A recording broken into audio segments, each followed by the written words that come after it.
Hello and welcome to the Glasgow University Union, which over the years has produced some of the finest debaters that Scotland has ever seen.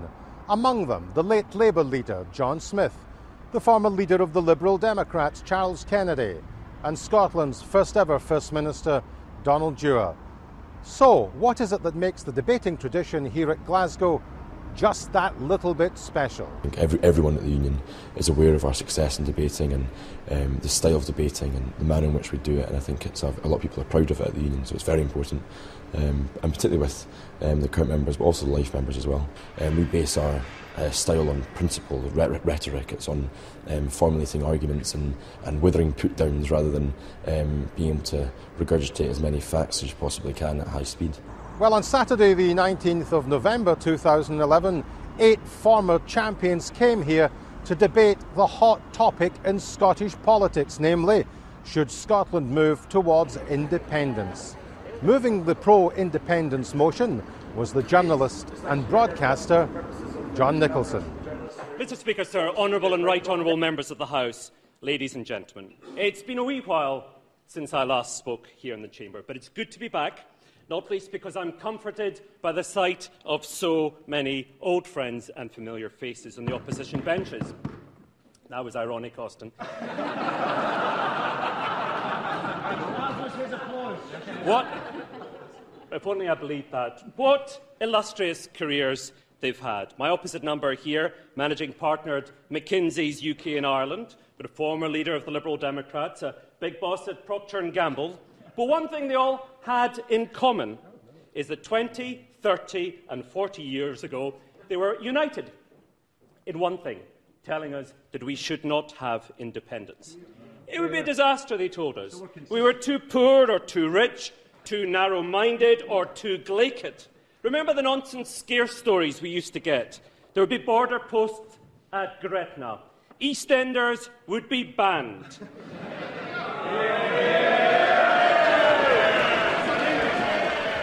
OK, an early vote on that one. The moderator would destroy Catholic liberties. The bottom line always was that we needed protection by Westminster. Now, ladies and gentlemen, it may well be that looking back, you're pleased that you listened to the members opposite. Maybe you're pleased that we allowed Margaret Thatcher to ride roughshod over our industrial base. Maybe you supported Labour's feeble 50 MPs as they nodded through her every whim with nary a murmur. Maybe you waited for Labour and its promise of something better. Labour with its love affair with city greed, its indefensible, ever-increasing gulf between rich and poor, and its insatiable love for war. So maybe you think the members opposite have a track record of offering wise counsel to the people of Scotland. But I suspect, looking back, that you do not. Meanwhile, a short way across the North Sea, there were wiser leaders in power and student politicians who didn't look south for their fortunes.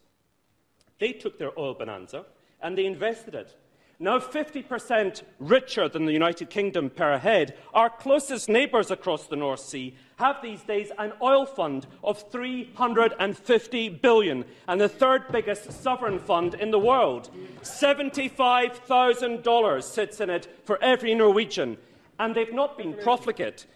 They've not been profligate, spending their money wisely on their poor and their old, on hospitals and on pensions and third world aid.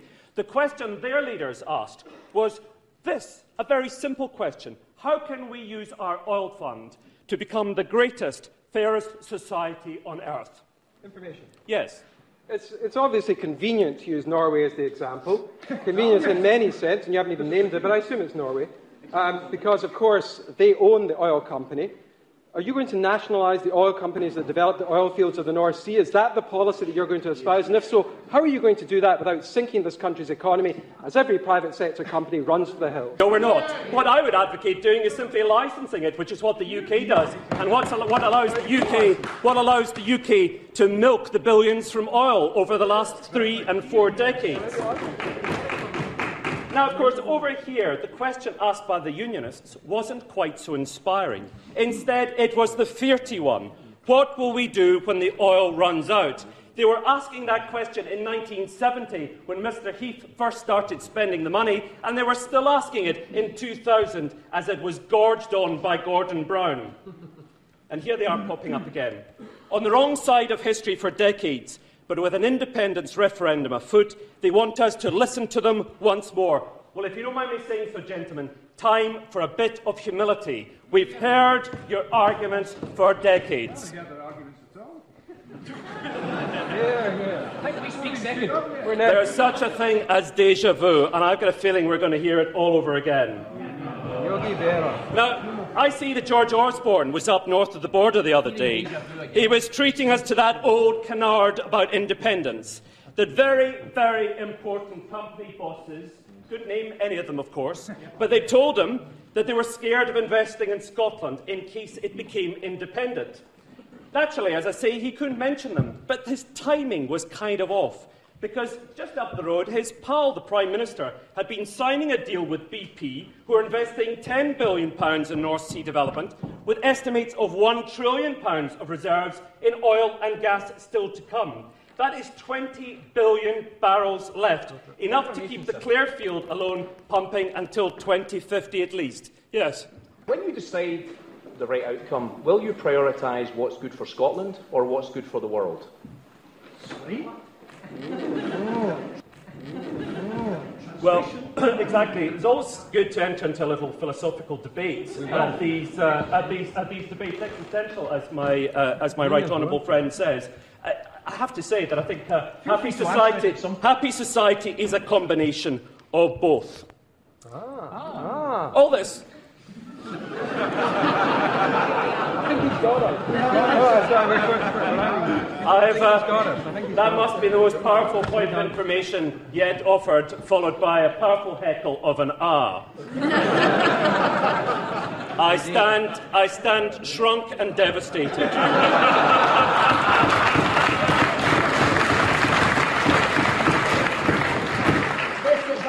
Now, my partner Frank McCurkin, the Right Honourable Member for Enstone, will develop the argument about an independent Scotland in more detail. Not just the North Sea oil reserves, but renewables, the wealth of its population, the training that we can offer within the context of the European Union. But I want to touch just very quickly on one other point. And that's the point that Scotland plays, if you like, above its weight, because it's a tenth of the United Kingdom. I've always found this an extraordinary idea, not for us independents within Europe, like Estonia, Latvia, Lithuania, like the various other countries that have declared independence since the 1980s. The argument is that because we're part of the United Kingdom, we punch above our weight. Now let's consider this, the sheer bizarreness of this argument. In the run-up to the war, in the White House, the President is sitting there with Condoleezza Rice, and he's just deciding whether or not he's going to advance the war against Iraq. Condoleezza, he says, hold on just a minute. Have we consulted Helen Liddell yet on this? What's Stalin's granny's position on bombing Fallujah? The argument is so absurd it hardly bears repeating. Mr. Speaker, so I'll conclude with this thought. I think that we will not be asking ourselves why we declare independence when we do.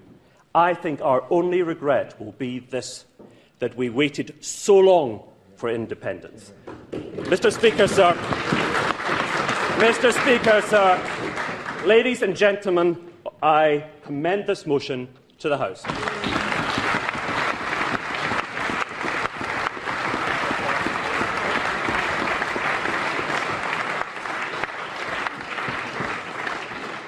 Thank the Right Honourable very much for his speech.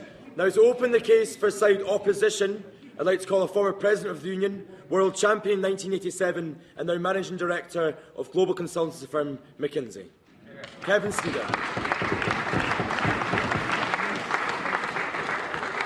Mr. Speaker, sir, members of this House, I return to find that the House still reeks, and it reeks of the arguments of the past, not just the occupants of the past, as I look around this august chamber. Because it's not that long ago that we sat in this chamber, and on this I agree with the Right Honourable Member for Cuckoo's Nest. It's a shame the nest has long gone, incidentally. But I do recall those days. Some of our nests are bigger than others. There never was a nest, I can assure you, in this case. But it's always good to recall the old days, because it didn't take very long to be brought back to the cry of, "It's Scotland's oil."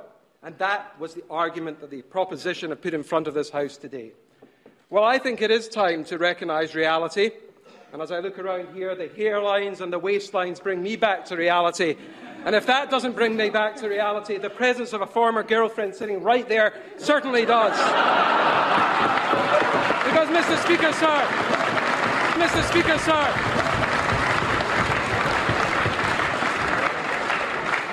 sir, below the belt. Can I just say it was a delight to meet Simon earlier this evening. Mr. Speaker, sir, what we are arguing on this side of the House is that at the crux of this debate is a debate against pride in one's country called patriotism and the petty nationalism of the other side of the House. At the heart of this debate is an ignorance of economic reality and wishful thinking versus recognition of the world we live in and the place this country deserves to occupy. At the heart of this debate is a belief in looking to the future, not harking back to the past. That is what this side of the House is going to argue tonight. And let me start with patriotism. Love of one's country is a fine thing to have. I am very proud of this country, as are the 800,000 Scots who live south of the border. And yet, there is a world of a difference between patriotism and nationalism. I have not met the Right Honourable Member for Einstein before. It was a great privilege to do so on the way into the chamber. But I did read some of the remarks his namesake, the real Einstein, made about nationalism.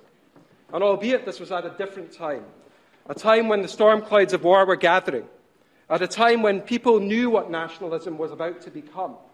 And it was he who said, "Nationalism is an infantile disease. It is a measles of the juvenile population." What was he getting at? No, thank you. What was he getting at? He was getting at a simple truth, and it's good to see a juvenile member rise so quickly. Because what he was getting at was a very simple truth, that what is good about patriotism is love for love's sake of the country that brought us up. What is bad about nationalism is it relies on talking down to other people, pretending that you are superior. It is the antithesis of the unity that brings the world together. Nationalism is a debate from the past, and I'm glad to recognise a speaker from that generation. So you would prefer, are you saying that rather than, you're worried about us talking down to other nations, so you'd rather be talked down to by the larger nation to our south? Is that preferable for you? Well, here we have the second argument. We don't like the nation to the south of the border. Well, Mr. Speaker, sir, let's talk about some alternatives, and maybe they prefer them. Because when we were last in this chamber, and it was a wee while ago, there was talk of independence within Europe. Presumably that is what the other side of the House would now want to talk to us about.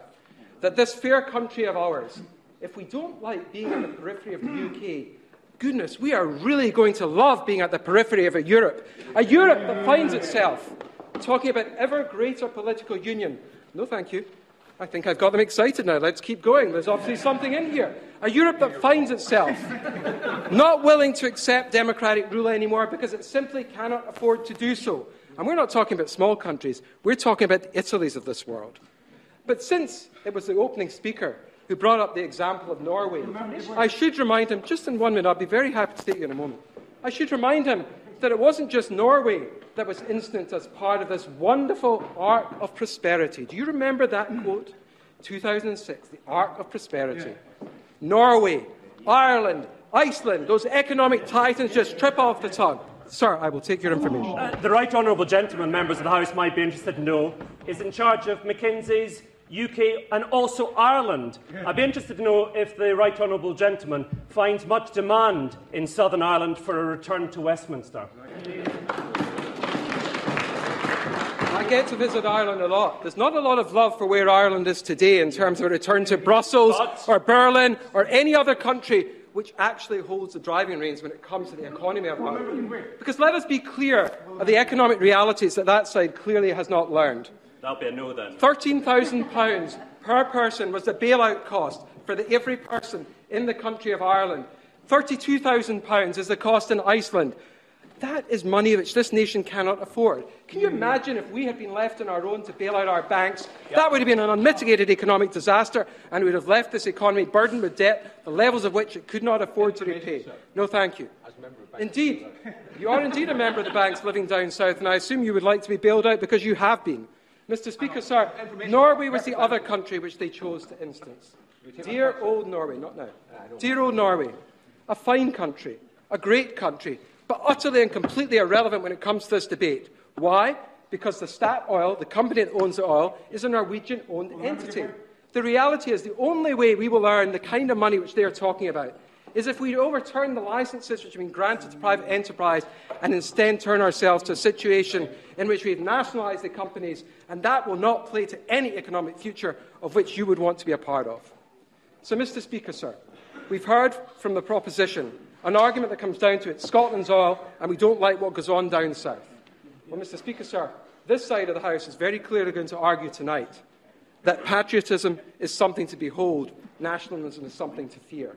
This side of the House is going to argue tonight that the economic reality of a world that is ever more interdependent cries out against a world which they would shape, leaving Scotland on the periphery of Europe, utterly irrelevant, with less than 0.5% of the population of the European Union. This side of the House is also going to argue that what we need to be looking at is the cherished heritage that we've got and the potential that this country has to play its part on the world stage. And I would like to quote one former leader who I think epitomises the kind of values we'd all aspire to, Martin Luther King. It was Martin Luther King who said, "As long as there is poverty in this world, I will not be rich. As long as there is rampant disease in this world, I will not be healthy."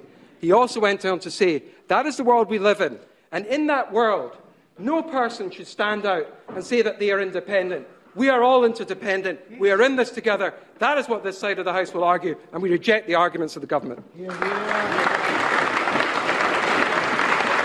And to close the case for a second opposition, world champion 1994, Harvard Kennedy scholar, former MSP and now advocate, the Right Honourable Member for Clark-Starling, Duncan Hamilton. I was looking forward to tonight for two reasons in particular. The first was to ensure that the principal of the university could see Glasgow University Union at its best and understand that no threat to Glasgow University Union will go unchallenged.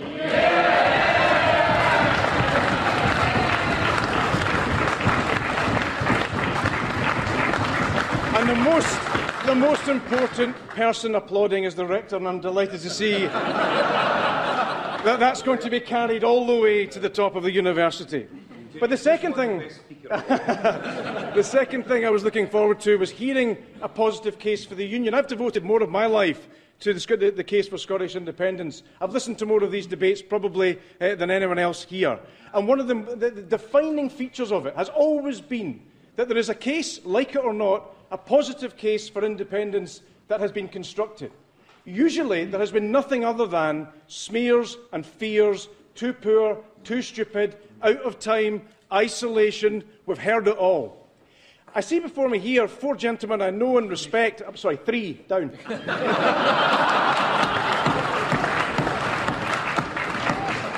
And what I look forward to above everything else was to get an intelligent argument today, an acceptance that there is some onus on them to say that the union is changing and therefore we say that this is the right model. Now let's just remember what that looks like, because Mr Blessing said that I would look at context, and I want to do that. And actually, Mr Lally gives me the in.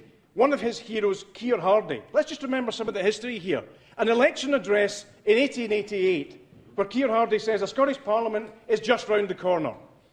100 years later, with the usual Scottish Labour speed, we find ourselves with the claim of right. Nothing's happened. We move from there, and just think about the passage of time and how this quickens. We move from the claim of right and the Constitutional Convention, which incidentally enshrines the sovereignty of the Scottish people. We move forward to a referendum in 1997, a Scottish Parliament in 1999. We get to something that was never meant to happen, an SNP government in 2007, the first ever. We then have a national conversation on the future of independence, a referendum bill. Not yet, I'll finish this first. We then have a response from the Unionists, finally a thinking response, apparently, of Calman in 2008. Then we have, of course, a game changer in 2011, because what happens in 2011 is that the SNP break the bank. They do what's arithmetically almost impossible and get a majority under the Scottish Parliament system of voting. And then we get a reaction to that again. On the fuel of the fear of independence, you get a Scotland bill that was then meant to be the final line in the sand. And then this morning, we get Douglas Alexander, who tells us that that bill's now irrelevant because they think they have to go even further towards devolution max. That is the pace of change that that side of the House don't recognise. And what matters here, and I'll take Mr Sneeder in a minute, what matters here is that we don't put independence against we just think it's all wrong. I want to hear from you, Mr Sneeder. You're a bright man. Give me a vision of Scotland that is current, that's relevant, that to the people in the gallery means something, as opposed to the technocratic rubbish we've had so far. Mr Speaker, sir, the Scottish people do deserve better, and they do deserve a vision of what this country is and what it will be. And that vision starts very simply with this. For many years, Scottish people have been at the forefront of shaping the United Kingdom. Right. For many people, the empire that you discarded and said was all wrong, the Scots were architects of many parts of the empire. And if you look at the last government, whether you like it or not, there were 23 ministers from this country. You ask for it, you will listen for it. We are at the centre of the United Kingdom. We are shaping a country that is the heart of Europe. That is what we are about. And all you're doing is saying, enough. This comes back to the leadership class argument. Now, just because you two are in the leadership class doesn't mean the rest of us have to buy into it. You can take the fat cat corporate greed and say, well, that's great, we're Scottish, therefore that proves we should never be independent. The whole point about successful Scots throughout the ages is it proves the point that Scotland can be independent. You can't play that in aid.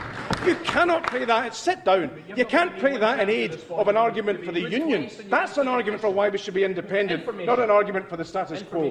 No, thank you. Sit down. Let's bear in mind where the rest of these parties are, because this debate to people outside will seem odd, that we're not talking about what the parties are actually saying at the moment. The Tories in Scotland are split down the middle between a leader who just lost by a couple of hundred votes, who has a career backing fiscal autonomy, full fiscal autonomy. The Lib Dems, of course, had a Steele Commission that backed full fiscal autonomy, and now, of course, they were a bit startled by that. And there's another thing that's been set up under Ming Campbell, which is now to look at what comes next, the bit beyond the Scotland Bill. What we take from that is this bill's not even through the UK Parliament, and it's already out of date. That's the speed of change you don't recognise. No, actually. The argument seems to be... Not really. The argument about the Arc of Prosperity, I think, has been very well dealt with in this side of the House. Well, it has, because the facts are the facts, and they tell you that in terms of GDP per capita, you're simply wrong. They're all above. It also tells you... let's just have a think about this question of why would you do this? Well, here's one reason. You're going to have more money. Why? Because you're going to be with the share of North Sea oil and gas. Well, just because... Sorry, which country in the world has got 90% of North Sea oil revenues and wouldn't count that as an asset or count it into the calculation about wealth? That's just silly. Just silly. When you go consulting with different companies, including... just as well, because I was so scared, Kevin. So when you went consulting, when you go consulting with all these companies, you say to them, I'll tell you what we'll do, we'll look at your books, and we'll look at your liabilities, and oh my God, it's all over for you. Well, what about the assets? No, I know there's £1 trillion of oil left, but we can't count that. Nobody in their right mind would count that, Kevin, would they? No, they wouldn't get a job at McKinsey. Why? I don't know. And then, just one last argument, which we can't leave Mr Lally alone on this one, because he said that the real reason we should not become independent is because we would leave England stuck with 50 years of Tory rule. So now the best argument for Scotland not being independent is because the English, when they get up to vote, can't be bothered voting in somebody else. That's ridiculous. It's ridiculous.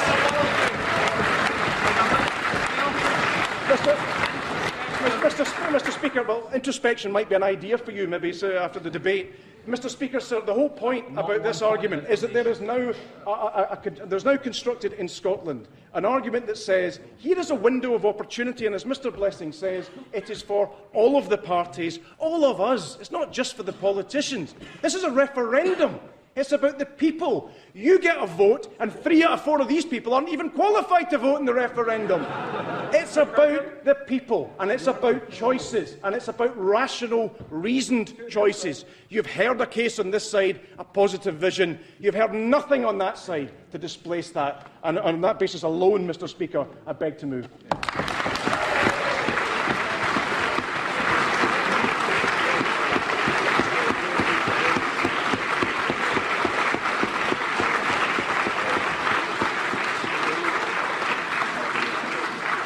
To continue the case for first opposition, World Champion 1987, former debates convener for President of the Student Representative Council and now Vice President of Procter & Gamble, the Right Honourable Member Austin Lally Dewar. Well, Mr. Speaker, sir, right honourable and honourable members of the House, ladies and gentlemen, I am very proud of Scotland, very proud to be Scottish, very proud of the Scottish Parliament, consider myself to be as patriotic as any Scottish citizen. If the settled will of the Scottish people chooses independence, I will take my passport and I will respect the will of the Scottish people. Yeah, yeah. I am not going to place myself in this debate tonight in a cliched, anglicised, colonial or imperialist view of the world. I have a very strong passion, actually, for the values and purpose of the Scottish people, and you will hear this tonight. And I'm going to make 3 arguments. The first argument I'm going to make is that Scotland has a purpose in this world that transcends our borders. We have the ability to create a better and fairer world. We have done it for centuries. That is our settled destiny, and we should choose the constitutional arrangements that give us the best chance of achieving that. The second argument I'm going to make is that our chances of changing the world are greater if we are the leadership class of the United Kingdom rather than a small tartan backwater of government. In a second, I'll take you in a second. And then a third point I'm going to make is that if we choose to go the other way, if we choose to leave the United Kingdom, we will leave behind a conservative, Atlanticist, Eurosceptic, intolerant, permanently conservative rump, which will change the balance of power in England, which will change the balance of power in Europe, which will be a bad force in the world. My argument is that Scotland can lead the UK, that the UK can lead Europe, and that we can make this world a better and fairer place in line with our destiny. And I'll take the gentleman. Okay. So it's supposed to be we're the ones that hate the English. You've just described my neighbours as a completely objectionable bunch. If that's what they want for their country, it's called self-determination. Well, thank you, Einstein. Well, let me go directly to this point. When I left this university, I went to live on Tyneside in the north of England. I spent 8 years there. Fantastic people. I count the working men and women of Newcastle, of Liverpool, of Manchester, of Sheffield, of Leeds. They are soul brothers and sisters to me as much as anyone in Coatbridge or Inverness. And I believe very firmly that in the United Kingdom there is a deep and underlying progressive majority of people who believe in fairness, who believe in collectivism, who believe in working together to get things done. And we have to face the reality that without Scotland in the United Kingdom, we would have had 50 years of Conservative government in England. Let's look at the facts. Labour. That's what they want. Well, I don't agree with your view here because I believe that the people of Liverpool, the people of Manchester, the people of Newcastle, the people of Sheffield, the people of East London, the people of West Ham, I believe that they have the right to have a government that stands for progressive values, and you would have denied it. No, thank you, sir. So let me talk about the first point, which is our purpose.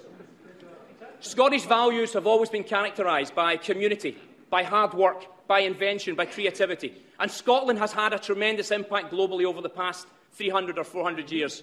Scotland created the Enlightenment. Hume, James Mill, John Stuart Mill, these ideas of humanism and rationality which made Britain a great liberal democracy and created every liberal democracy in the world, they came, sadly, from Edinburgh, and we must applaud that. It was founded on a foundation of universal literacy. 90% of Scots could read, because the Church believed that every man and woman had the right to know God through their own personal interpretation of the Bible. One positive aspect of the Reformation, and members here know that I am not often on the side of the Reformation. Ladies and gentlemen, we took this literacy, this humanism, this rationality, we took it around the world, Scottish values. I'm not here to defend the British Empire, although my children were born in Hong Kong overlooking Aberdeen Harbour. Much of what the Empire did was wrong, but it is fair to say that it was a tidal wave that carried the Scottish diaspora to every end of the world, created Canada, created Australia, created New Zealand. We should be so proud of the Scottish heritage that we have created around the world. Einstein. Your argument, sir, would also apply to the Indians who benefited from being part of the empire. So you would say, why did they walk away? Ridiculous. I think there's a major difference between a colonial nation choosing to be free and nations who are partners together sharing our values. That's what I believe is different of the United Kingdom. You believe that we are a colony. I believe we are the leadership class of the most progressive liberal nation in Europe. And I guess we need to get to this point about purpose and impact. I asked the right honourable gentleman whether he would choose based on what was good for Scotland or good for the world. He thought I was a Zen philosopher. No, I'm just a purpose-driven, inspired individual who believes that the world could be better and that we have a role. I want to look my 3 daughters in the eye and say the political choices I made were good for the world, not just good for Lanarkshire or Berwickshire. It's about whether you have a global vision or whether you are parochial. You guys are back to the Kale Yard with a small-minded view of Scotland, an introspective view of Scotland, and I say, listen, let's stand back and be global. We can lead this world with influence. So says Harry Lauder. I think the point about impact is a critical one, and this is where the reality needs to come into this discussion. Britain is the 6th biggest economy in the world. It's the 3rd biggest economy in Europe, almost the same size as France. When Britain tries to influence Europe and the world positively, then we can make a difference. Now, Scotland can be a very nice, independent, small example. But being a small example is different from being somebody that has a vote, has a voice, has influence. The UK is a permanent member of the United Nations Security Council.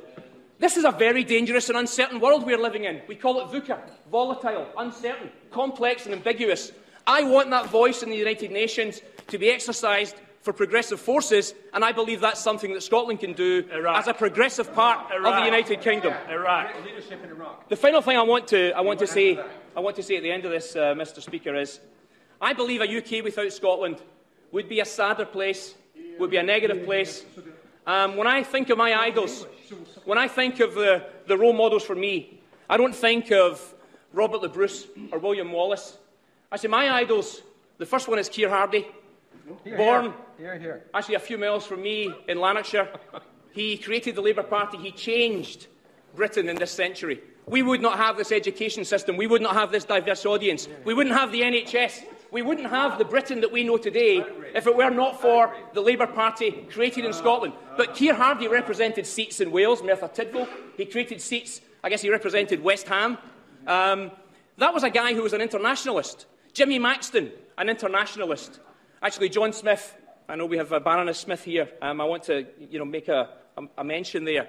The type of lost leader that this country would have benefited from, morality, purpose, taken into government at the highest level, and that comes from Scotland and comes from Scottish values. So, Mr. Speaker, sir, very simple.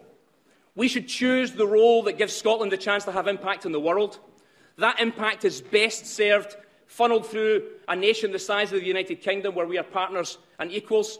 And conversely, we have to recognise that if we choose the narrow separatist route and we go it alone, then actually we will be creating a United Kingdom behind that will be permanently conservative, that will not reflect our progressive values, and I think would actually have a destabilising effect in the world. So take the emotion and funnel it the right way towards a better world, and let's take Scotland to a better future.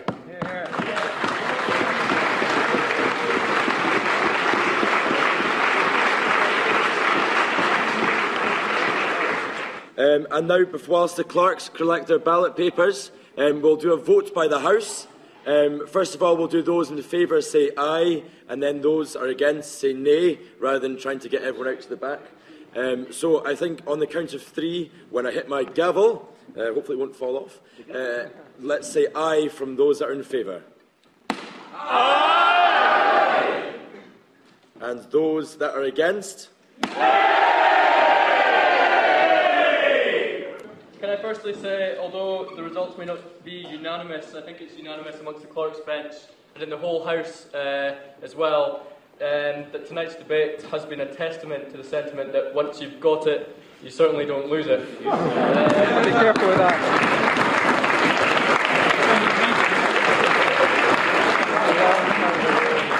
And on to the results.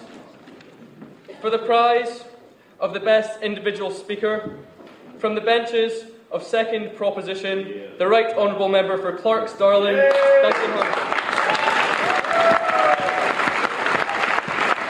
And the winning team of the WUDC 30th Anniversary Debate is the team from the benches of First Opposition, Mr.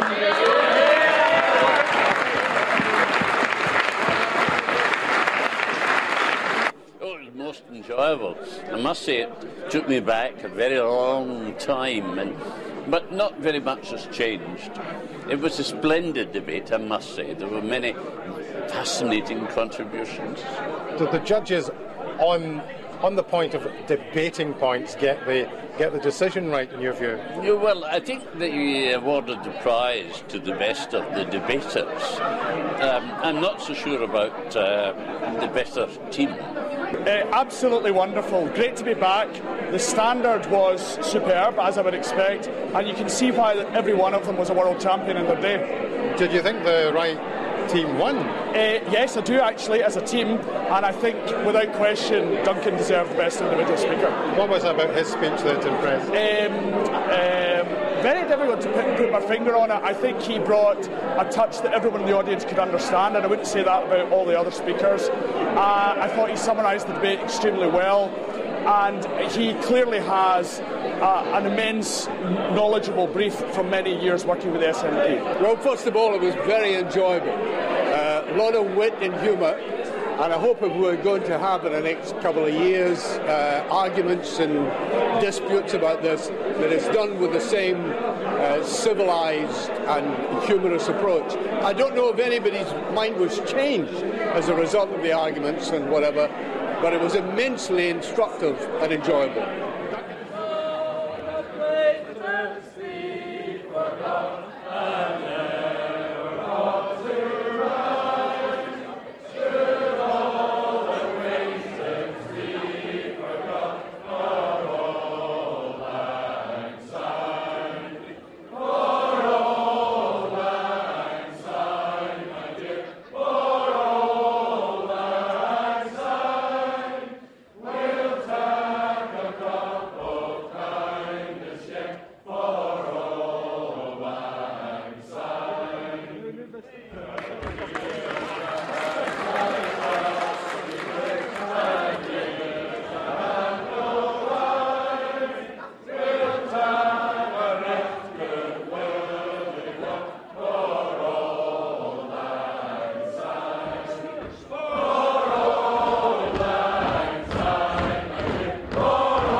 And that's it from the Glasgow University Union. Hope you enjoyed the speeches.